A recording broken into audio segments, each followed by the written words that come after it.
Zone Ads, World of Local Business in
ప్రత్యేకంగా మన ఆడపడుచులకి ఈ అందరూ నా ఎంబడి కనీసం ఒక్కరోజన్నా వస్తారని ఆశిస్తూ మీ అందరికీ శుభాకాంక్షలు చెప్తూ నేను మరీ మిమ్మల్ని వేడుకుంటున్నాను.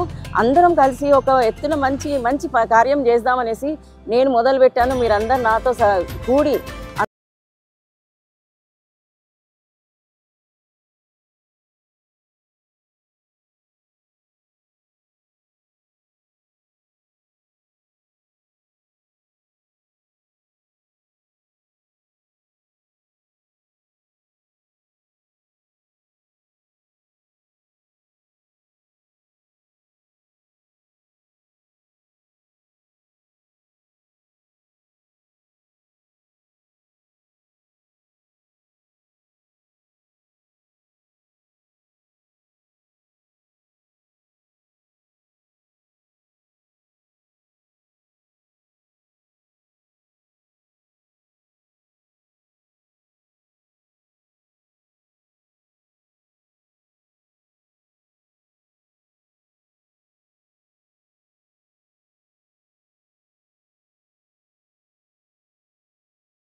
స్త్రీలకు ఏ విధంగా అయితే గొప్పతనం స్త్రీ అంటే ఎంత గౌరవిస్తామో ఈరోజు అలాంటి స్త్రీ ఒక గోమాత కోసము తల్లి కోసం మనందరము అమ్మగా భావించే సకల దేవతా స్వరూపిణైన గోవు కోసము హైదరాబాద్ నుంచి ఈరోజు తుల్జాపూర్ భవానీ అమ్మవారి సన్నిధి వరకు దాదాపు 300 కిలోమీటర్లకు పైగా ఈ మహాపాదయాత్ర గోవు కోసం గోవులను రక్షించాలని, గోవును జాతీయ ప్రాణిగా ప్రకటించాలని, గోవు లేకపోతే సనాతన ధర్మమే లేదని గుర్తించి ఈరోజు తను 60 సంవత్సరాలకు పైగా వయసులో అందరూ ప్రాపంచిక సుఖాలను వదిలి ఈరోజు ఈ అమ్మ ఇక్కడ నుంచి గోవు కోసం నడిచి కాలినడకన వెళ్తుందంటే గొప్ప సంకల్పం.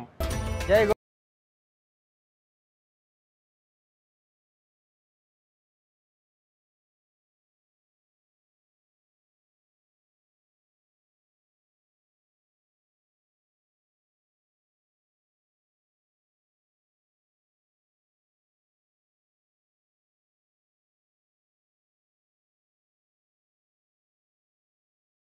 అన్నారు. స్త్రీ సంకల్పం ఏది చేసుకుంటే అది నెరవేరుతుందన్నమాట. గోవుని జాతీయ ప్రాణిగా గుర్తించాలని గురు బాలకృష్ణ స్వామి గారితో పాటు చాలా పాదయాత్ర చేయడం జరిగింది. ఇప్పుడు ఒక అమ్మవారు బయలుదేరారనమాట. కాబట్టి అమ్మవారి మాట అమ్మవారు వింటారనే ఒక నమ్మకం పరిపూర్ణంగా ఉంది. వారు చేస్తున్న యాత్ర దిగ్విజయంగా జరగాలి. మధ్య మధ్యలో చాలా భక్తులు అందరూ వాళ్ళని కలిసి స్వాగతం పలుకుతూ అందరూ ఈ కార్యక్రమాన్ని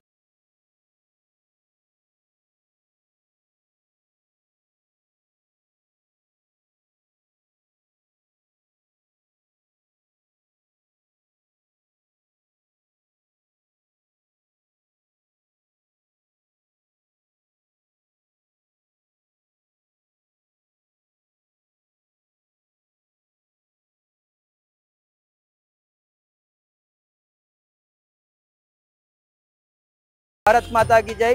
जय गौ माता. श्री राम. जय गौ माता. मैं लव फॉर काउ टीम की तरफ से मैं महाकाली देवी माता जी का एकदम धन्यवाद चाहती हूँ, ताकि वो है ना अपनी यात्रा पद यात्रा मतलब एक काली माता हो या दुर्गा माता हो, अपने आप हम निर्णय लेंगे तो संभावना नहीं पूरी संभावना करके दिखाएगी. एक नारी शक्ति में एक देवी है जो बोलेगी वो करके दिखाएगी. तो ये सैनिकपुरी से स्टार्ट कर रही है, तुलजा भवानी जा रही है. इनकी चौथी अपनी पदयात्रा है. पहली पदयात्रा भाग्यनगर लक्ष्मी माता है, दूसरा चिलकुलरी बालाजी है, तीसरा गटकेश्वर है. तो कहने का मतलब ये इनमें जो शक्ति है, हर नारी में ये शक्ति जागृति होना चाहिए. आज अकेली है, कल आपके साथ सभी बहनें होगी. जय गौ माता. जय गौ माता.